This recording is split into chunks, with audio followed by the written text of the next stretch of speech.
आज मैं आपसे डिस्क की प्रॉब्लम के बारे में कुछ जानकारी शेयर करना चाहूँगा। तो हमने कई बार सुना है कि मुझे डिस्क की प्रॉब्लम है, शाटिका का पेन है, ऐसे कई सारे हमने टर्म सुने हुए हैं। तो वास्तविकता में डिस्क की प्रॉब्लम होती क्या है?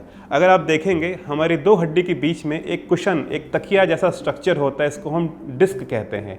ये डिस्क एक तकिया का काम करता है। जब भी आप खड़े होते हैं तो ये डिस्क आपका शॉक एब्जॉर्बर की तरह काम करके लोड को ले लेता है। लेकिन कई बार अगर हम अपने बैक के प्रति उतने जागरूक नहीं हैं, एक्सरसाइज नहीं कर रहे हैं, हमारा मोटापा है और हमने अपना लाइफ को थोड़ा सा सुस्त बना रखा है, तो कई बार ये डिस्क फट करके पीछे आ जाती है और नसों को प्रेस करती है। तो इससे पैरों में दर्द आना शुरू होता है, इसको हम शाटिका का दर्द कहते हैं। तो डिस्क की प्रॉब्लम यूजुअली 20 से 40 उम्र में ज़्यादा देखने को मिलती है। 40-50 साल की उम्र के बाद ये डिस्क जो जेली होता है ये कड़ा हो जाता है। तो 50-60 साल के बाद डिस्क की प्रॉब्लम आपको उतनी नहीं आएगी। उस समय अलग प्रॉब्लम आती है जिसको हम लंबर कैनाल स्टेनोसिस कहते हैं। तो इसके लक्षण क्या है डिस्क की प्रॉब्लम की? जैसे मैंने आपको बताया कि जब डिस्क आपकी फट के बाहर आई नसों को वो छू रही होती है तो ये इरिटेशन की वजह से आपके पैरों में दर्द आना शुरू हो जाता है, जिसको हम शाटिका का पेन कहते हैं। कई बार पेन कभी कभी आता है, कई बार पेन इतना सीवियर होता है कि पेशेंट चलने फिरने में बिल्कुल असमर्थ हो जाता है। कई बार मेरे पास पेशेंट आते हैं, कहते हैं कि मैं 8 दिन से बिस्तर से उठा नहीं हूँ बिकॉज इतना दर्द हो रहा है। तो इसका हमें कैसे इलाज करना चाहिए? सबसे पहले तो हम पेशेंट से उसकी हिस्ट्री पूछते हैं, कब से प्रॉब्लम है, कहाँ से और कितने दिन से उनका ये प्रॉब्लम बढ़ गया है। और फिर उसके बाद जब हमें एग्जामिनेशन में शक होता है कि ये डिस्क की प्रॉब्लम हमें समझ में आ रही है, तो आगे हम एक्सरे और MRI की जांच करा के हम देखते हैं कि डिस्क हैवी और कहाँ पर कितनी लेवल की है और इसका इलाज कैसे है।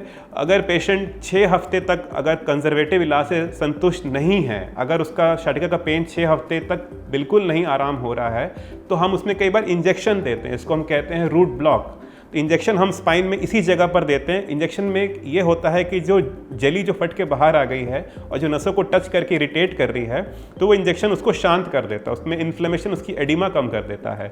तो इस कारण से उनका पैरों का दर्द कम हो जाता है, पेशेंट चलने फिरने में समर्थ हो जाता है। कई बार ऐसा देखा गया कि इंजेक्शन के बावजूद पेशेंट को फर्क नहीं है, या पेशेंट इतने सीवियर पेन में है और इतना बड़ा डिस्क का फ्रैगमेंट बाहर आ गया है कि उससे ऐसी उम्मीद नहीं की जाती है कि उसमें आराम मिलेगा पेशेंट को।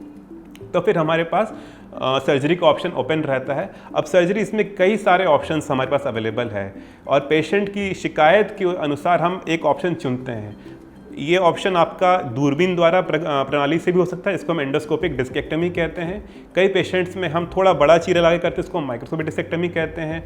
और कई पेशेंट में डिस्क जब बाहर आती है तो साथ साथ पीठ में भी दर्द बना रहता है, जो कि 40 साल की उम्र के बाद आता है। तो ऐसे पेशेंट्स में हम स्पाइनल फ्यूजन का भी सहारा लेते हैं, जिसमें हम डिस्क तो निकाल देते हैं। अगर आप देख पाएंगे तो यहाँ पर हमारा एक आर्टिफिशियल डिस्क हम डाल देते हैं, इसको हम स्पेसर कहते हैं। इससे यह है कि स्पाइन स्टेबल हो जाती है और पीछे से हम पेंच द्वारा इसको हम फिक्स कर देते हैं। ये सारा काम मिनिमली इन्वेसिव छोटे चीरे से होता है और पेशेंट चलने फिरने में बहुत जल्दी सक्षम हो जाता है।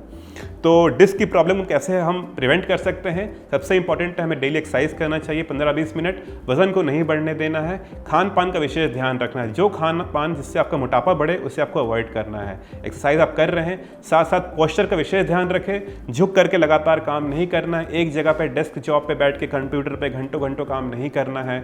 और मोबाइल को लेकर के कई समय तक लोग झुके रहते हैं, ये सब हमें विशेष ध्यान रखना। अपने पोस्चर जब भी बैठे तो टेबल पे झुके नहीं, एक अच्छे तौर से ठीक ठाक बैठे। तो अगर हम अपना पोस्चर सही रख रहे हैं, एक्सरसाइज कर रहे हैं रेगुलरली, मोटापा नहीं आने दे रहे हैं, तो काफ़ी हद तक हम डिस्क की प्रॉब्लम को अवॉइड कर सकते हैं। और अगर डिस्क की प्रॉब्लम को आती है तो अपने स्पाइन स्पेशलिस्ट से संपर्क करें, वो आपको सही सलाह देंगे और इसका काफ़ी हद तक इलाज अच्छा रहता है। पेशेंट को दर्द में काफ़ी कमी आती है, बस पेशेंट को टाइमली हमें इलाज करवाना होता है। नमस्कार।